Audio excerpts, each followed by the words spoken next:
Saudamos os irmãos com a paz do Senhor, amém? Talvez hoje o dia foi tão agitado e você ainda não teve tempo de tirar para conversar com Deus um tempinho. Você está na casa do Pai.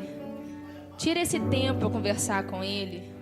Conta para Ele o que está passando na sua vida. Às vezes Ele não sabe, não é? Às vezes você não contou para Ele. Fala com Ele como está o seu coração. Nós estamos numa conferência da família. Senhor, minha casa não está indo bem, meu casamento. Conta para o Senhor, Ele tem poder de transformar todas as coisas.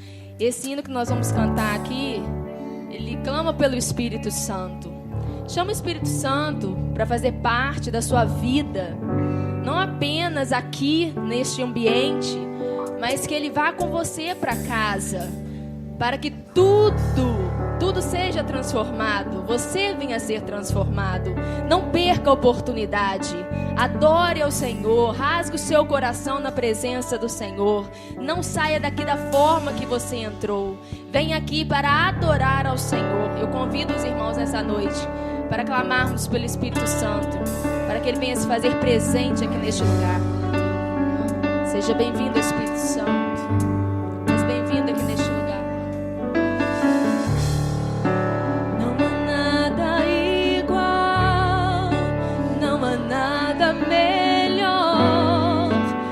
Se comparar a esperança viva,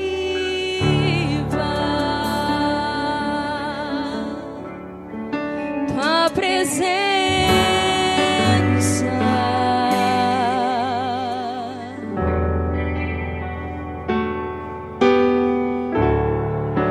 eu provei e vi o mais doce amor.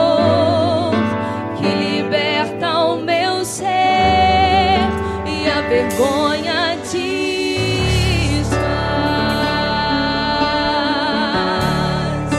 tua presença,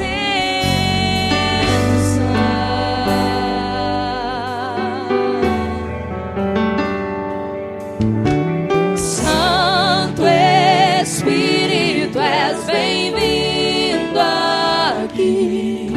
Vem inundar, encher esse lugar.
Vamos provar tua glória e bondade.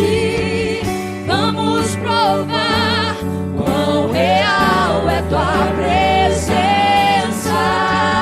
Vamos provar tua glória e bondade. Vamos provar quão real é tua presença. Vamos provar tua glória e bondade.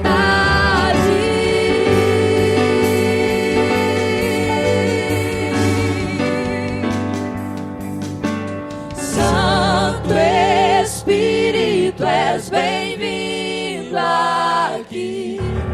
Vem inundar e encher esse lugar. É o desejo do meu coração. Sermos inundados por tua glória, Senhor. Santo Espírito, és bem-vindo aqui.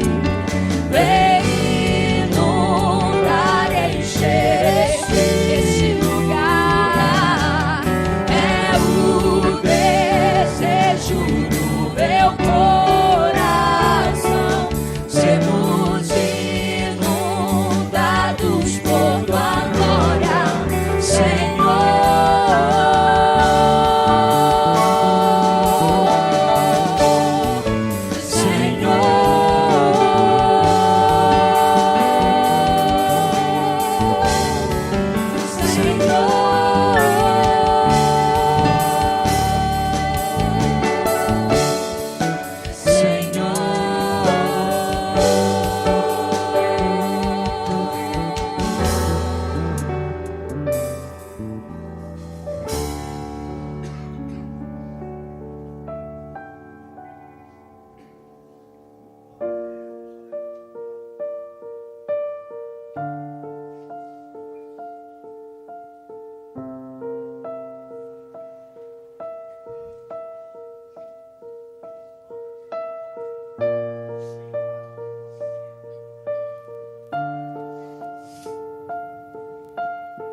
Os reinos se abalam, os povos se curvam, as bocas se abrem, as mãos se levantam para dizer que tu és o rei,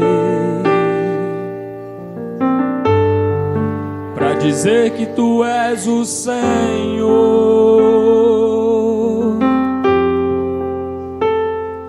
Os reinos se abalam, os povos se curvam, as bocas se abrem, as mãos se levantam para dizer que tu és o rei, para dizer que tu és o Senhor. Teu reino é sempre eterno, firmado em misericórdia, justiça e igualdade, bondade e fidelidade. A tua igreja te adora, a tua igreja te adora. Teu reino é sempre eterno, firmado em misericórdia, justiça e igualdade, bondade e fidelidade. A tua igreja te adora, a tua igreja te adora.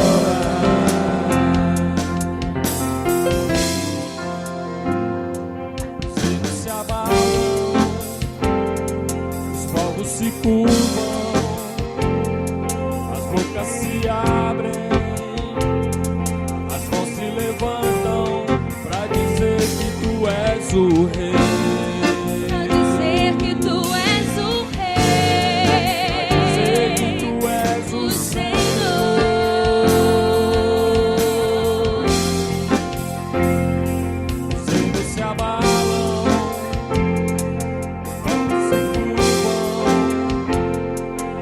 bocas se abrem, as mãos se levantam a dizer que tu és o Rei.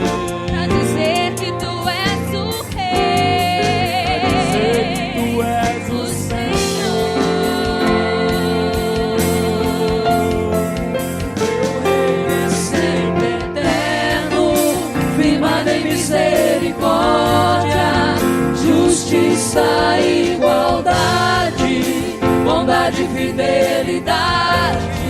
A tua igreja te adora. A tua igreja te adora. Teu reino é sempre eterno, firmado em misericórdia, justiça e igualdade, bondade e fidelidade. A tua igreja te adora.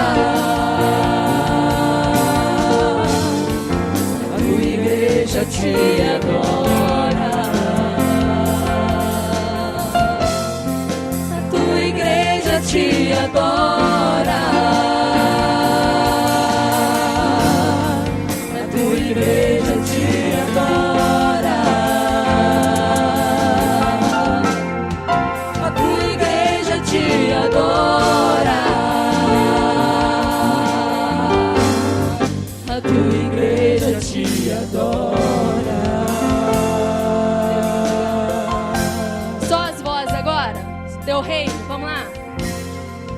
Teu reino é sempre eterno. Adore ao Senhor. Firmado em misericórdia, Pedimos a ti, Senhor. justiça e igualdade, bondade e fidelidade. A tua igreja te adora. Te adoramos, Deus. A tua igreja te adora. Teu reino é sempre eterno, firmado em misericórdia, justiça e igualdade, bondade e fidelidade. A tua igreja te adora. A tua igreja te adora.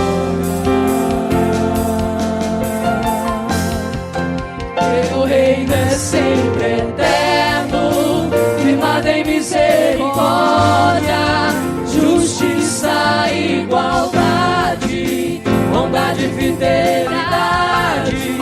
A tua igreja te adora. A tua igreja te adora. A tua igreja te adora. A tua igreja te adora. A tua igreja te adora. A tua igreja te adora.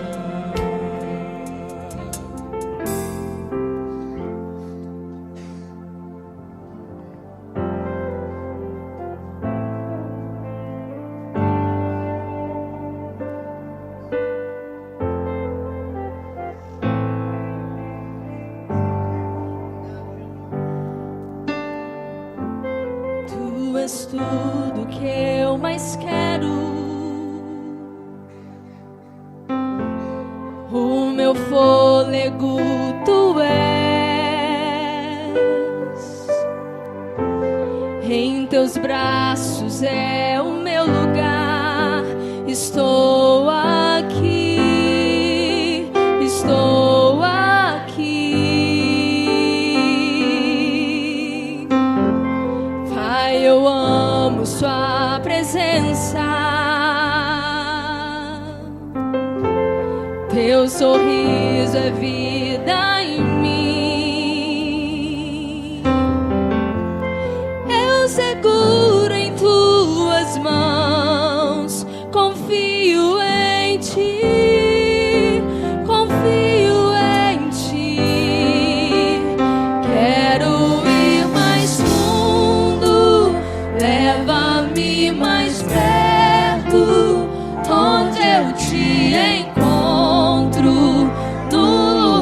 lugar secreto, aos teus pés me rendo, pois a tua glória quero ver.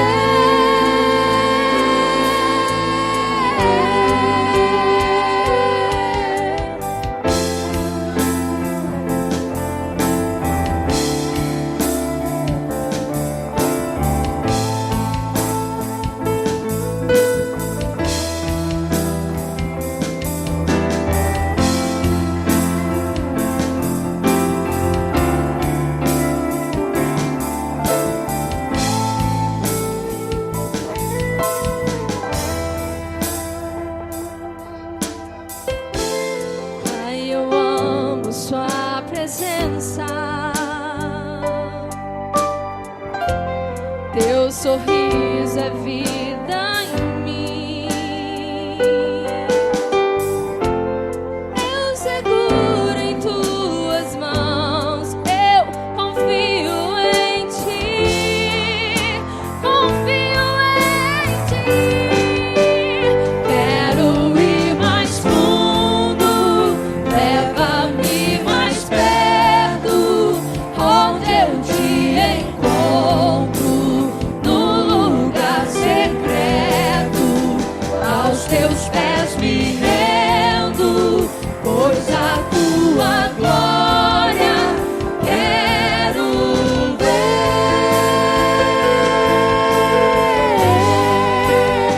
Quero ir mais fundo, leva-me mais perto, onde eu te encontro, no lugar secreto, aos teus pés me rendo, pois a tua glória quero ver.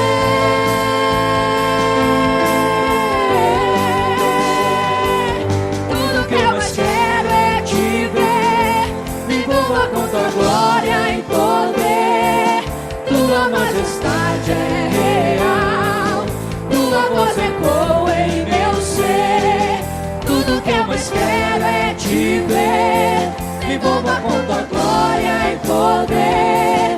Tua majestade é real, tua voz ecoa em meu ser. Tudo que eu mais quero é te ver, me envolva com tua glória e poder. Tua majestade é real, tua voz ecoa em meu ser. Tudo que eu mais quero é te ver, me envolva com tua glória e poder. Tua majestade é real, tua voz ecoa em meu ser. Quero ir mais fundo, leva-me mais perto, onde eu te encontro, no lugar secreto, aos teus pés me rendo, pois a tua glória quero ver.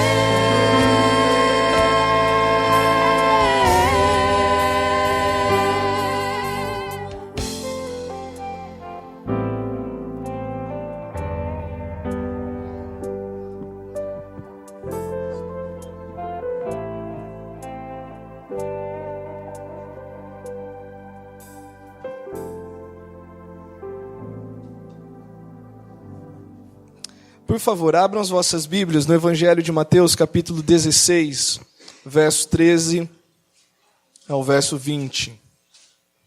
Mateus 16, 13 a 20.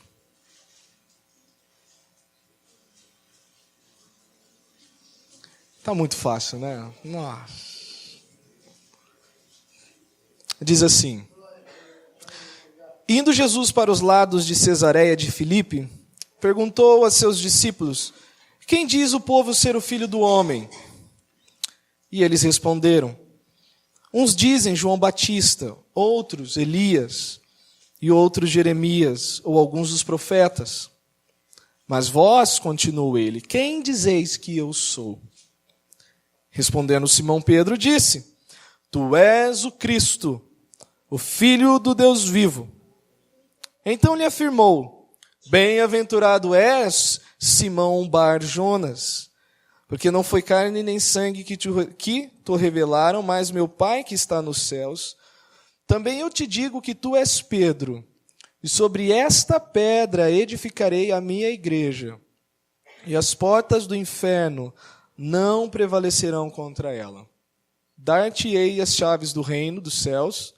O que ligares na terra terá sido ligado nos céus, e o que desligares na terra terá sido desligado nos céus. Então advertiu os discípulos de que a ninguém dissesse ser ele o Cristo. Vamos orar. Pai, muito obrigado. Agradeço pela tua mão ter me conduzido até esse local, até esta igreja local, conhecer uma parte do teu corpo, do corpo de Cristo que aqui congrega. Obrigado, Senhor, pelos teus servos que abriram seus lares para nos receber, pelo carinho desta igreja e pela oportunidade também de trazer uma mensagem do Senhor a cada coração aqui. Rogamos e continuamos a rogar, Senhor, que cada coração aqui seja edificado, seja alimentado. Ó Pai, o Senhor que sonda os corações sabe se há alguém em nosso meio que ainda não fez essa confissão que Pedro fez, que ainda não olhou para Jesus e disse: Tu és o Cristo, Filho de Deus. E nós rogamos que nessa noite, ó Pai, o Senhor conceda um coração voltado para Ti, para estas pessoas, para aquelas que já confessaram, Senhor, que estas cresçam, produzam 30, 60 e 100 por um, possam viver dando frutos para a Tua glória, Pai. E como mensageiro, mais uma vez, eu peço a Tua ajuda, a fim de que nada em mim seja um atrapalho ou uma pedra de tropeço para a compreensão da Tua palavra. Em nome de Jesus. Amém. Certa vez eu vi na internet um vídeo, e era o seguinte: tinha alguém sentado na sala, e da sala essa pessoa ela tinha uma visão da sua porta, era lá nos Estados Unidos, aquelas portas que, dois lados, né? Primeiro tem uma porta de madeira, depois tem uma porta de tela. Então só estava na porta de tela, e do lado de fora tinha uma outra pessoa, em cima talvez de um balde, um banquinho, e ela estava com uma furadeira, ela colocou a furadeira na parede, e ao invés dela apertar para fazer o buraco, sabe o que ela fez? Ela pegou um martelo e deu várias marteladas na furadeira, para daí então fazer o buraco na parede. Eu achei bem engraçado aquilo, né? A pessoa ficou lá, e ao invés de ir lá e ajudar, ela filmou todo o processo. Pegou a furadeira, colocou a broca, pôs na parede, pegou um martelão e tá. E aí ela teve que fazer força para tirar a furadeira, né? Estava usando de maneira errada. Quem de nós nunca usou algo de forma errada? Talvez as irmãs aqui tenham em casa um espremedor de alho. Aquele que tem um buraco no meio, e aí numa outra ponta tem um negócio assim que entra no buraco, e no final tem mais 3 dentes. Eu achava que aquilo só servia para amassar alho. Mas o buraco serve para tirar caroço de azeitona. Eu não sabia. E aqueles outros 3 dentes de trás lá servem para você abrir garrafa. Eu tenho 33 anos, eu fui descobrir isso uns 2, 3 anos atrás. Quanto tempo? Quem de nós nunca teve algo e nunca soube usá-lo por completo? Né? Ou não soube usar de maneira correta? Nós estamos rindo, mas sabe o que acontece? Tem pessoas que usam a igreja de maneira errada.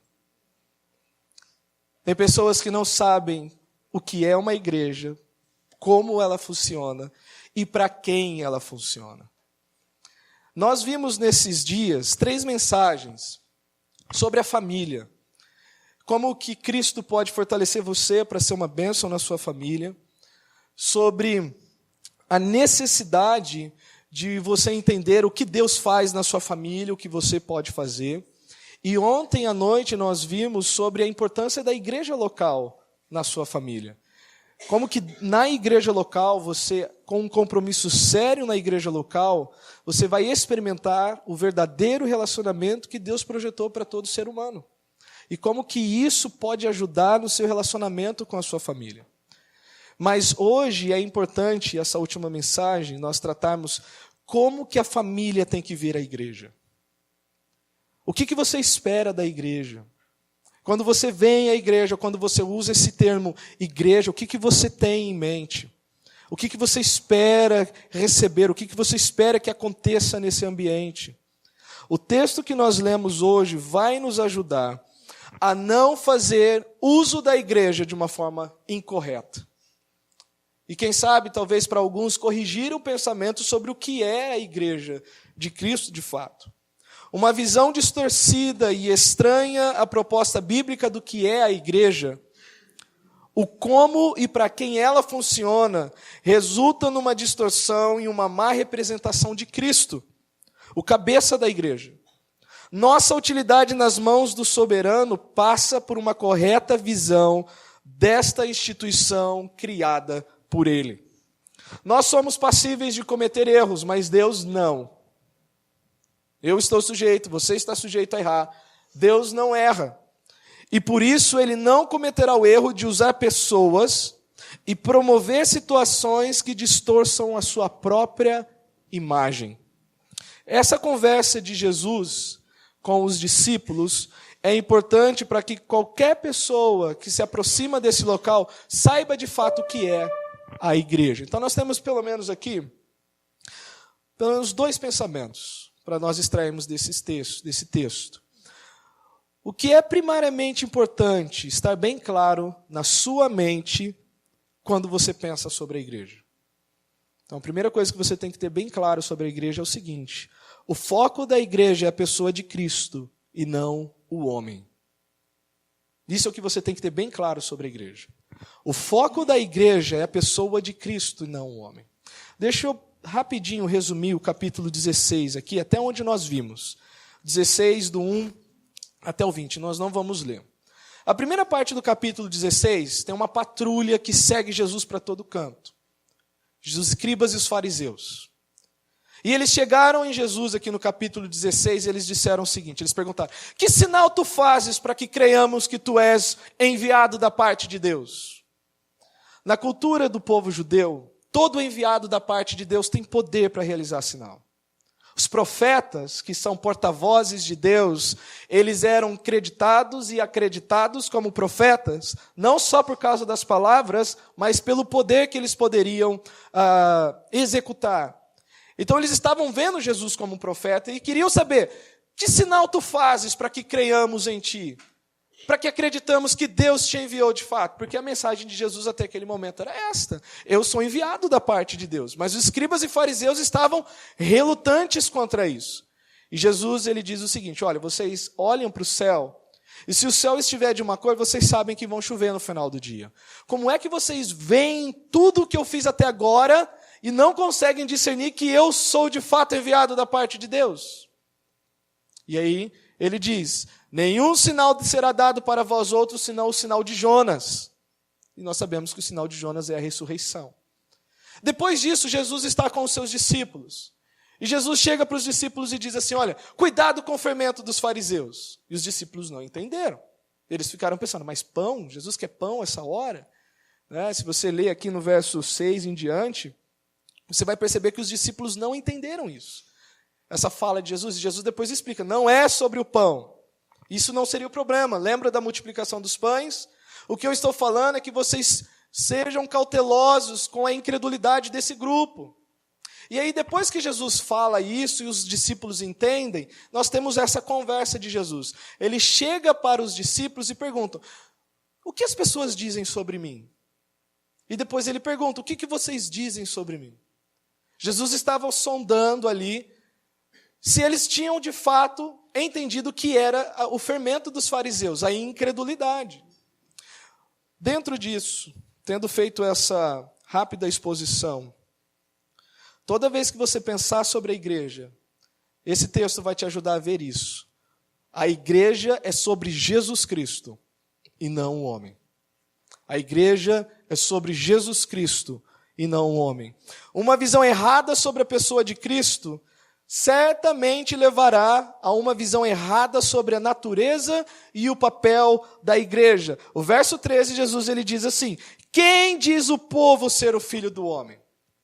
Se você sair aqui nas ruas de Recreio e perguntar para qualquer pessoa, mesmo que ela, especialmente as que não vêm à igreja, quem é Jesus?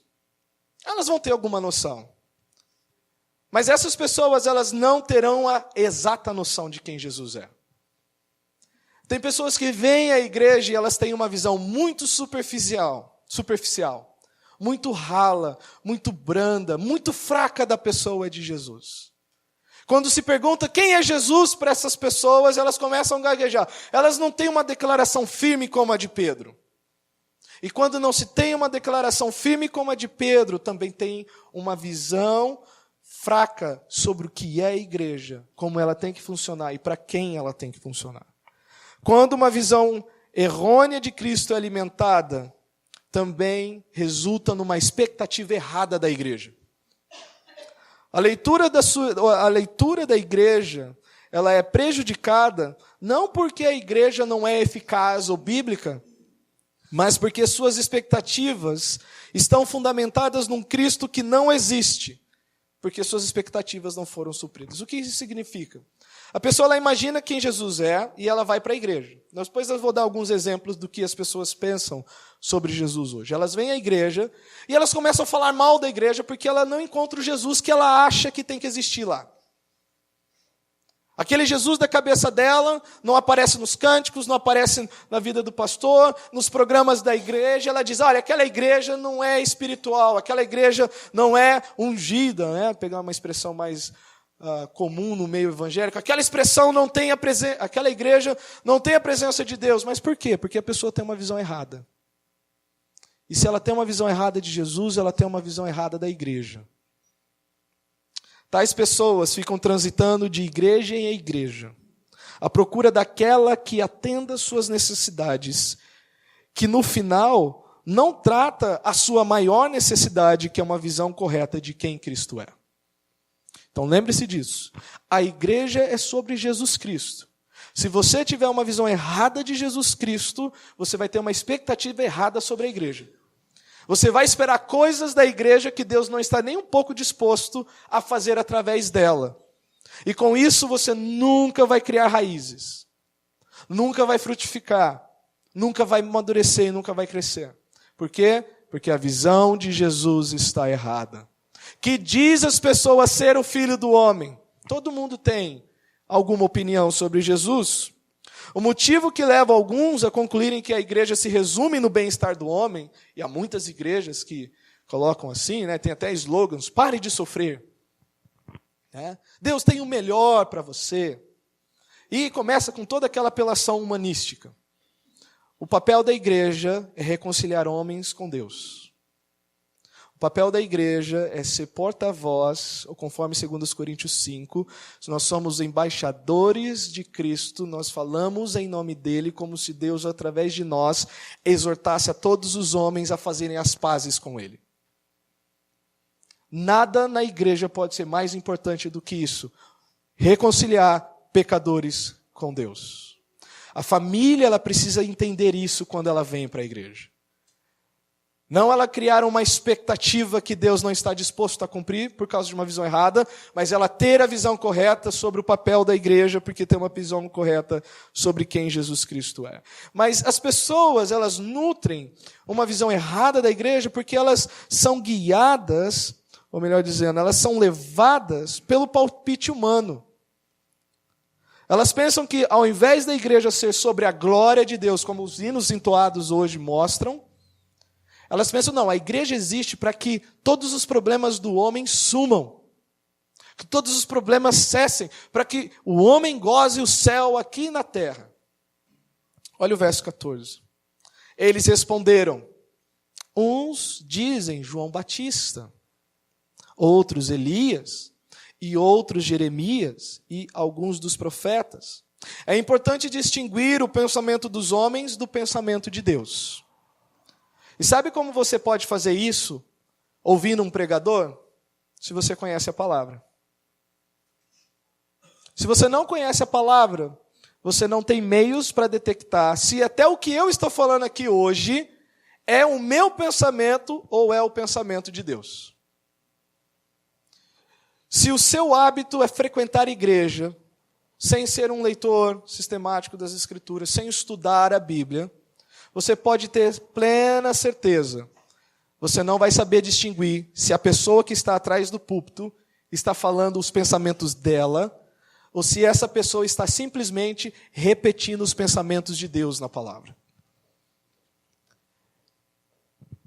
A resposta dos discípulos demonstra que os homens não viam Jesus com maus olhos. Dificilmente as pessoas que vêm à igreja têm uma visão negativa de Jesus. Elas têm uma visão positiva de Jesus. Mas nós não fomos chamados para ter uma visão positiva de Jesus. Nós somos chamados para ter uma visão exata sobre quem Jesus é.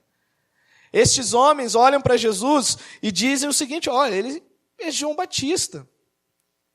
Outros dizem que ele é Elias, e outros Jeremias, e algum dos profetas. Não é suficiente ter uma visão positiva.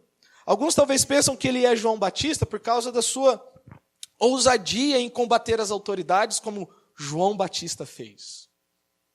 Talvez outros pensavam que ele era o Elias, porque foi prometido nos profetas que Elias viria. E Jesus fala depois, Elias já veio e fizeram tudo com ele. Era João Batista.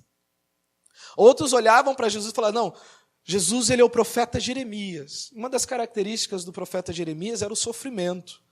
Dos profetas, foi o profeta que mais sofreu na mão do povo que Deus o comissionou para falar em seu nome. E depois tem uma visão muito mais ampla, muito mais genérica. Alguns dos profetas. Mas ninguém tinha uma visão de que ele é Deus. Ele é o enviado da parte de Deus. Ele é aquele que as profecias haviam antecipadamente pronunciado que viria. Como Jesus é visto hoje? Jesus hoje é visto como um curandeiro, um xamã. Aquele que vai me ajudar a ter uma boa saúde. Só vou à igreja porque eu não quero pagar plano de saúde. Então eu vou à igreja, vou atrás de alguém que diz que tem dom de cura, ou que as curas estão acontecendo. Eu creio que curas podem acontecer hoje, não é isso que eu estou argumentando contra. Eu estou te dizendo que é errado quando a única visão da igreja é de um Jesus que é só para lidar com a minha saúde. Não com o meu coração. Não com a minha alma. Jesus, além dele ser visto como curandeiro hoje, porque ele é pregado assim, venha que hoje o milagre vai acontecer. Nenhum homem tem poder de determinar milagres. Deus não está na coleira de nenhum homem. Se alguém disser, se você ouvir na rádio, olha, hoje o milagre vai acontecer. A Bíblia diz que a gente não pode nem dizer sobre o dia do amanhã, que pertence ao Senhor. Quanto mais Deus estender o seu braço e realizar qualquer coisa. Eu creio que milagres podem acontecer. Deus não está numa caixinha de fósforo, mas Deus é Deus e nós somos criaturas. Nós não damos ordem para Ele, nós não determinamos nada, nós não declaramos nada. Nós estamos aqui para seja feito conforme a sua vontade. Jesus, além dele ser visto como um curandeiro, Jesus ele é visto como um marido de aluguel. Vocês conhecem essa expressão aqui, marido de aluguel? Tem aqui essa expressão, marido de aluguel para cá? Marido de aluguel, pelo menos lá no Rio de Janeiro, é aquela pessoa que faz tudo.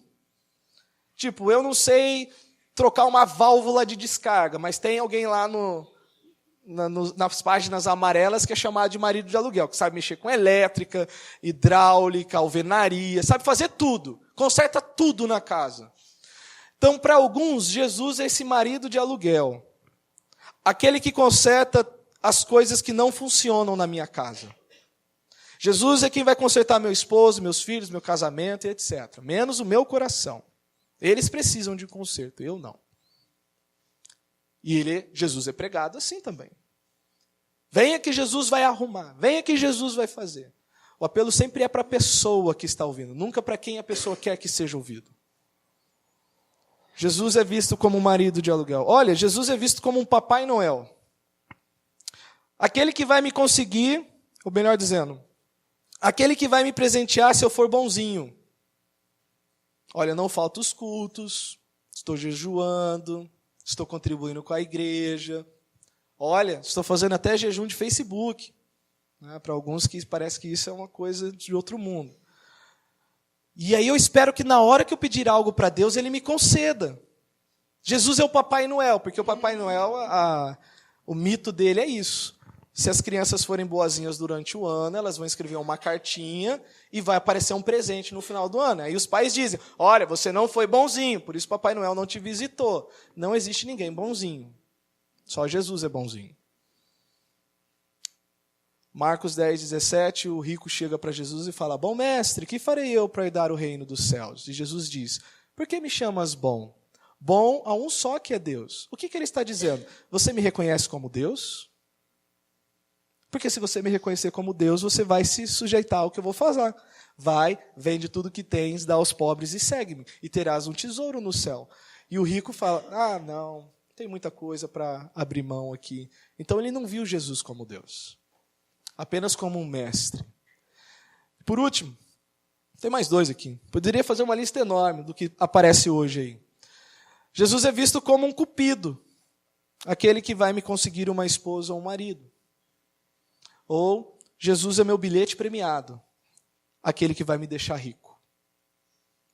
As pessoas nutrem uma visão errada de Jesus e com isso nutrem uma visão errada da igreja. Essas pessoas são, os discípulos falaram para Jesus, olha, eles têm esses pensamentos do Senhor.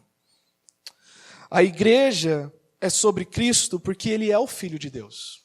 Não somente a igreja não é sobre o homem, mas sobre Cristo, porque as pessoas elas podem ter visões erradas e expectativas erradas, porque elas se deixam guiar pelos pensamentos humanos, e há muita pregação humanística hoje, mas a igreja é sobre Cristo por essa única razão. Ele é o Filho de Deus.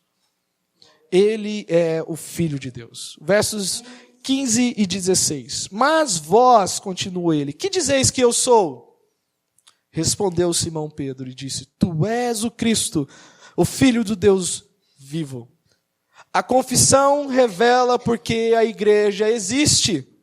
E para quem ela existe? Ela existe porque Cristo é o Filho de Deus. Vocês estão aqui hoje, eu quero crer que todos que estão aqui fizeram a mesma confissão de Pedro, porque em algum ponto da vida de vocês, vocês ouviram o Evangelho e vocês fizeram a mesma confissão. E a única motivação de vocês estarem aqui é porque essa confissão continua sendo firme e forte no seu coração. Tu és o Cristo, o Filho do Deus vivo. Mas nenhuma outra razão. Tu és o Cristo, o Filho do Deus vivo. A confissão revela que Deus age soberanamente nos corações e por isso a igreja é o resultado desta ação e não a motivação dessa ação. É Deus quem faz com que a sua igreja cresça. É Deus quem está construindo a sua igreja. Não somos nós que estamos construindo a igreja de Deus. Nós somos uma construção de Deus dentro da igreja. A igreja é para aqueles que tiveram a cegueira removida dos olhos, o coração de pedra transformado num de carne, o espírito vivificado e os seus pecados perdoados. Os que experimentaram isso, de fato entendem por que a igreja existe. E os irmãos estão entendendo quando eu falo igreja, eu não estou falando de denominação. Eu estou falando a comunhão daqueles que confessam que Jesus Cristo é Senhor. E ressuscitou dentre os mortos, está sentado à destra de Deus e que voltará para nos buscar. Além disso, Cristo é quem dirige a igreja, não o homem. Então esse é o segundo pensamento que você tem que ter bem firme. Quando você vem à igreja, você lembre-se disso. Eu estou indo para um local onde Cristo é o centro de tudo. Eu estou indo para uma reunião onde Jesus Cristo é o tema central, não eu, não as minhas necessidades, não o meu querer, mas a glória dele, o nome dele, a honra dele.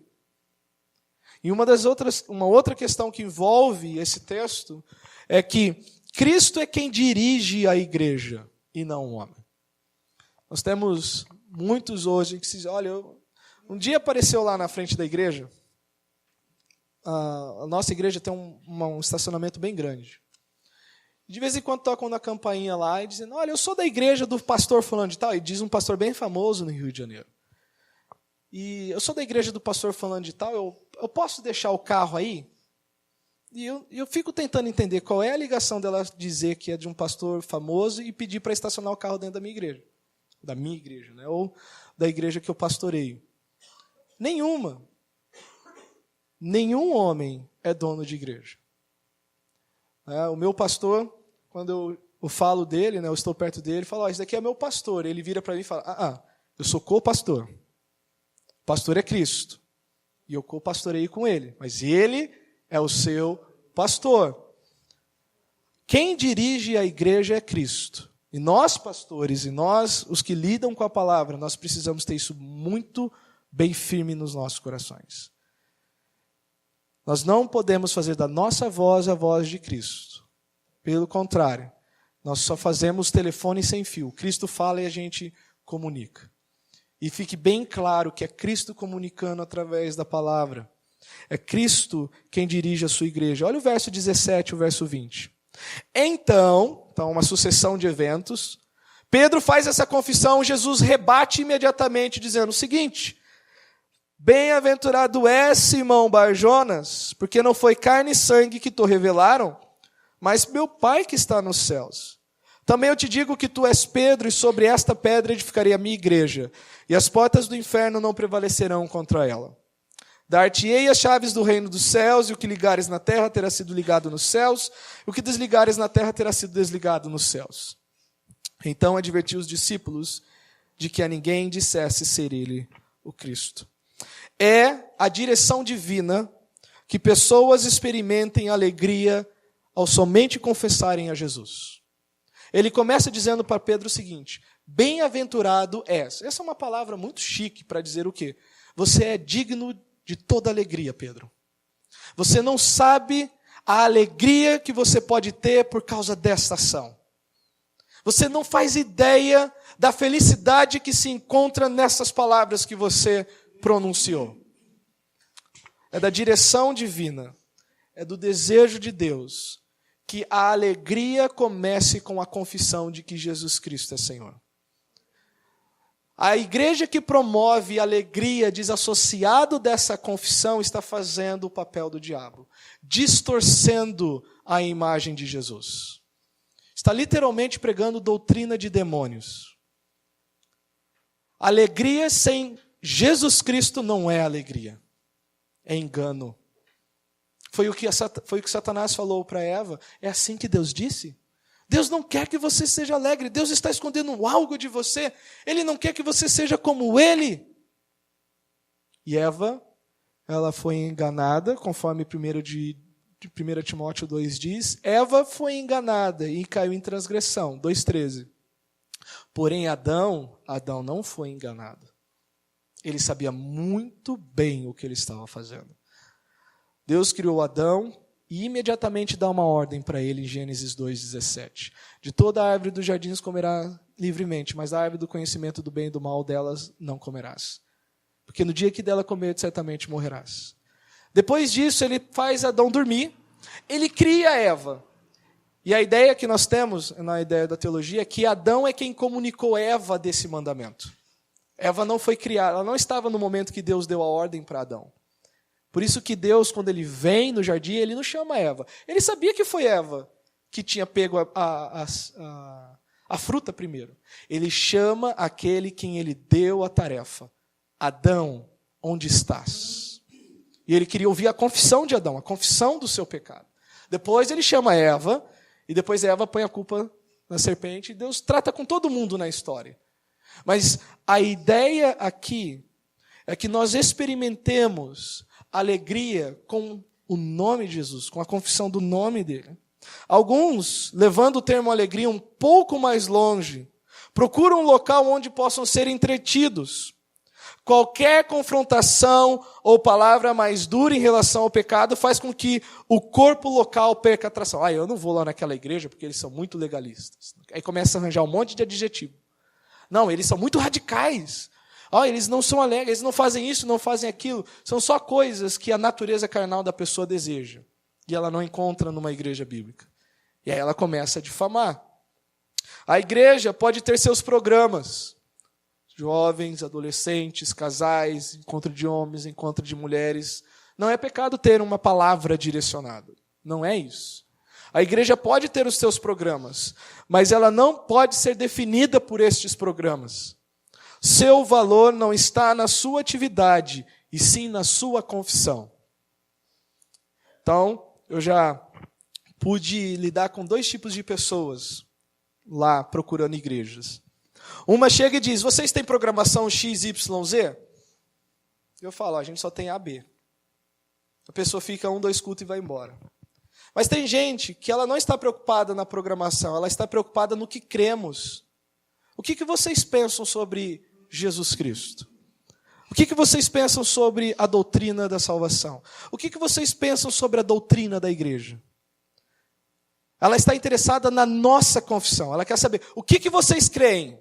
O que vocês pensam sobre Deus? Ah, então é isso, é disso que eu estou precisando. E é aí que eu vou ficar. Os interesses, energias e esforços da igreja local em seus cultos ou em qualquer atividade não pode se tornar um substituto para a graça soberana de Deus. Você já ouviu aquela expressão seguinte? Olha, nós precisamos fazer isso porque senão nós vamos perder os jovens. E aí cede um monte de programação que não tem nada a ver com a Bíblia. Olha, nós precisamos permitir que tal pessoa faça isso ou que aconteça tais e tais coisas na igreja porque senão as pessoas não virão. Isso é não ver Jesus como aquele que está edificando a igreja. Isso é olhar para a igreja e dizer o seguinte, não, Deus ele criou a igreja, mas é nós que vamos construí-la. Não é errado ter estratégias. Não estou falando contra estratégias. Se você olhar o apóstolo Paulo, ele usou várias estratégias da evangelização. Mas, no que se trata da igreja, no que se refere a esse momento onde os salvos estão cultuando a Deus, exponha Jesus Cristo e os de Cristo vão ficar. Quem não quiser não é de Cristo. Eu não estou falando dessa igreja local. Eu estou falando, se você colocar Jesus Cristo somente como a única atração, você verá quem são os de Cristo. Mas se precisar de programação A, B, C, D e E, e essas coisas precisam acontecer, porque senão as pessoas não vão ficar na igreja, aonde está a confiança na soberania de Deus? No trabalho que Ele faz nos corações. Na transformação do coração. Jesus fala para Pedro o seguinte, sabe quem te revelou isso? Não foi carne nem sangue, foi meu Pai que estás nos céus. Essa atividade não mudou. Até hoje, se alguém diz, eu creio em Jesus, sabe o que aconteceu? O Pai que está nos céus revelou aquela pessoa. Eu posso ser o mais eloquente possível, o mais persuasivo possível, mas eu não posso pegar um coração de pedra e transformar num de carne, como Deus pode. É Ele quem realiza isso. É Ele quem efetua essa tarefa. Quando a pessoa ela tem uma visão correta de Cristo, ela sabe o seguinte, Cristo vai cuidar da sua igreja. E nós vamos fazer o trabalho que Ele nos manda, que é pregar sobre Ele. O resto é Ele quem vai fazer. É Ele quem vai atrair, é Ele quem vai espantar os lobos, os bodes, mas os que ficarem vão ficar porque Jesus Cristo é o único desejo da alma dessas pessoas. Não tenha uma visão errada da igreja, porque senão você vai ter uma visão errada de Cristo. Esta esperança, ou nossa esperança, não deve ser colocada em homens, mas somente em Cristo que promove o avanço da sua igreja. O verso 17, ele fala, no verso 18, melhor dizendo, ele diz, também te digo que tu és Pedro, e sobre esta rocha edificarei a minha igreja, e as portas do inferno não prevalecerão contra ela. Eu sei que aqui é uma questão muito delicada de igrejas grandes e igrejas pequenas.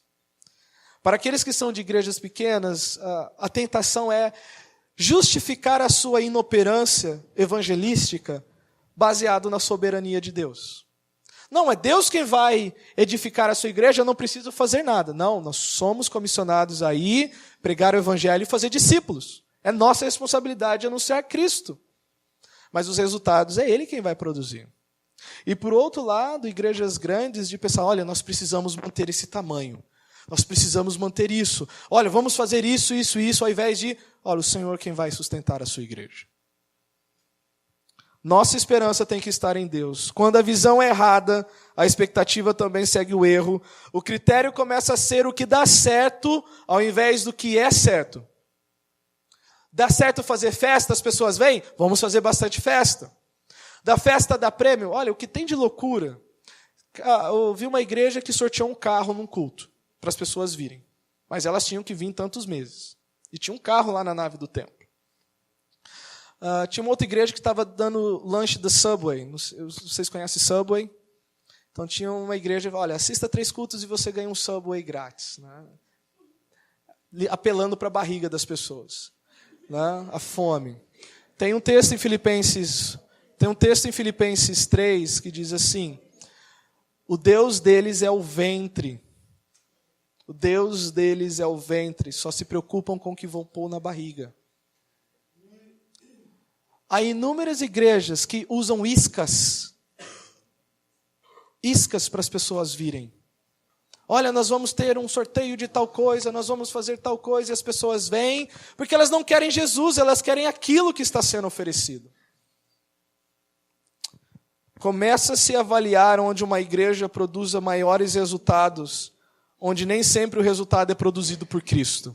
Paul Washer, ele diz o seguinte, se você usa meios carnais para atrair homens carnais, você vai precisar manter estes meios carnais para que esses homens carnais fiquem na igreja. Se o que você tem não é somente Jesus Cristo, mas é Jesus Cristo mais alguma coisa para que as pessoas fiquem na igreja, não são pessoas espirituais que estão sendo mantidas ali. Não é o rebanho de Cristo. Cristo, ele diz, carne e sangue não podem herdar o reino dos céus. Importa-vos nascer de novo. Falando isso para Nicodemos. Somente pessoas espirituais. João 4. O Pai procura adoradores que o adorem em espírito e em verdade. É Ele quem produz essas pessoas. É Ele quem traz essas pessoas. O perigo é viver um cristianismo pragmático, sem qualquer princípio. O que é cristianismo pragmático? É onde a pessoa ela não tem regras ou princípios, mas é aquilo, olha, quais são as atividades? O que dá certo? Se essas coisas dão certo, eu não estou preocupado se isso choca com a Bíblia. Eu quero ver as pessoas vindo para Deus, eu quero ganhar pessoas para Jesus. E elas ficam com essa intenção boa, com métodos errados. Pragmatismo é o seguinte, os meios justificam os fins. Se o fim é atrair pessoas para Jesus, não importa o que eu faça. Se eu começar a jogar dinheiro para cima e as pessoas virem, eu estou fazendo isso para Jesus. Não, as pessoas não querem Jesus, as pessoas querem o dinheiro que está caindo. Pragmatismo ao invés de princípio. E por último, dentro dessa visão. São 2 pensamentos básicos nesse texto que a família tem que ter uma visão correta da igreja. Primeiro, a igreja é sobre Cristo e não o homem. Segundo, é Cristo quem governa a sua igreja e não o homem. Basicamente isso. A igreja tem por centro Jesus Cristo e é esse Cristo quem faz a sua igreja crescer. É Ele quem adiciona pessoas à sua igreja e não o homem. O homem está para servir a Deus e não Deus para servir ao homem. Verso 19, verso 20. Dar-te-ei as chaves do reino dos céus. O que ligares na terra terá sido ligado nos céus, e o que desligares na terra terá sido desligado nos céus. Então advertiu aos discípulos de que a ninguém dissesse ser ele o Cristo. O que Jesus está fazendo aqui é o seguinte, vocês vão me servir. Não sou eu que vou servir vocês. Eu estou dando uma responsabilidade a vocês. Eu estou dando uma direção a vocês. Ele começa com, estou dando a chave, o que vocês fizerem, debaixo dessa confissão de que tu és o Cristo, o Filho de Deus, eu vou aprovar. E olha, não falem para ninguém quem eu sou até o momento oportuno. Ele está literalmente aqui se apresentando o seguinte, eu sou não somente o Cristo, Filho de Deus, mas eu também sou o Senhor. Sou eu quem mando. Estamos aqui não para orientarmos a Deus e dar direção sobre o que é importante nas nossas vidas. Ó Senhor, faça isso dessa forma aqui, porque dessa forma é melhor. Faça aquilo daquela forma, porque aquela forma é melhor, Senhor. Nós não estamos aqui como Jairo. Sabe quem foi Jairo na Bíblia, né? O pai da menininha que estava doente. Quando ele encontra Jesus, ele diz assim: Senhor, vamos lá em casa e o Senhor vai impor as mãos e ela vai ficar curada. Foi isso que Jesus fez? Ele chegou lá e ele falou com a menina. Ninguém está aqui para dar ordem para Jesus. Ele é Senhor. Ele sabe o que é melhor. Estamos aqui para ouvirmos a Deus e recebermos direção para o que é importante para Deus em nossas vidas. Nós estamos aqui para... Fala, Senhor, que o teu servo ouve. Como a criança Samuel. Fala, Senhor, eis aqui o teu servo. Fala que o teu servo ouve. Não procure pela igreja da família, ou a igreja disso, ou a igreja daquilo, onde os slogans e propagandas priorizam algo que você procura. Encontre uma igreja que priorize Cristo. Sua obra visa não o que procuramos, mas o que necessitamos, saber sermos reconciliados com Deus, fazer as pazes com Deus. Você, sua família precisam de Cristo e nada mais. Você e sua família precisam de Cristo e nada mais. Eu vou encerrar essa conferência repetindo a pergunta de Jesus para você. Quem você diz que Jesus é?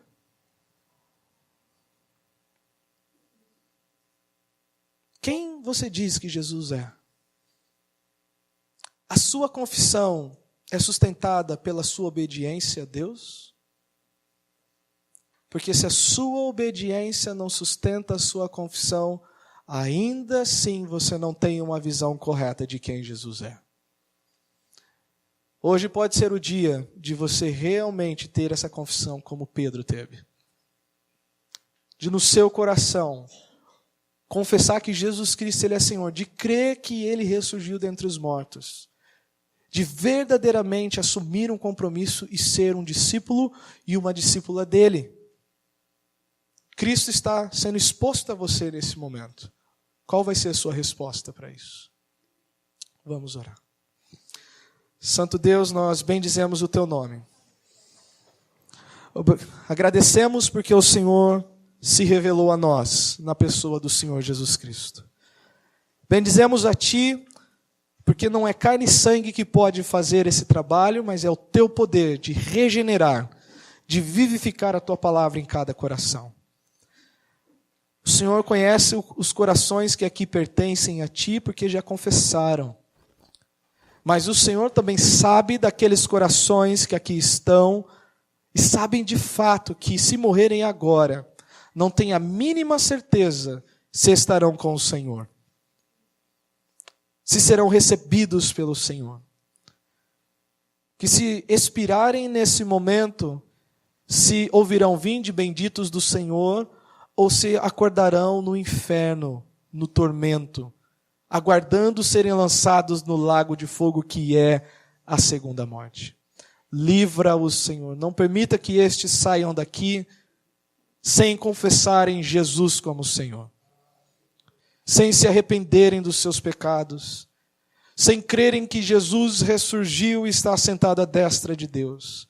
Abra os olhos, ó Pai, e para a glória do Teu nome que isso seja feito. É em nome do Senhor Jesus. Amém. Senhor, nós Te louvamos, nós Te agradecemos, porque o Senhor é bom, a Tua bondade, a Tua misericórdia dura para sempre. Eu quero agradecer pela vida do pastor João Vitor, a sua esposa e os seus filhos, que foram bênção de Deus para nós. Obrigado, Senhor, por estes homens dons que o Senhor nos dá. Obrigado por cada visitante, por cada família aqui representada, pedindo, guarda, Senhor, os nossos filhos que estão nas grandes cidades, nas cidades violentas, estão estudando. Guarda a nossa casa e a nossa família. Nos dá amor, meu Deus, porque só Ele resiste aos estragos do tempo. Guarda a nossa vida, o nosso trabalho. Meu Deus, é o nosso clamor, agradecidos da sua santa palavra. Que não fique só, Senhor, nos nossos ouvidos, mas que ela caia ao nosso coração e a gente possa praticar. Que seja assim em nome de Jesus. É o meu clamor, muito agradecido, Senhor, por cada vida aqui presente. Em nome de Jesus. Que o amor de Deus, nosso Pai, que a graça salvadora de nosso Senhor e Salvador Jesus Cristo e a comunhão perfeita do Espírito Santo seja com todos os que estão aqui presentes, desde agora e para sempre. Amém. Deus abençoe os irmãos.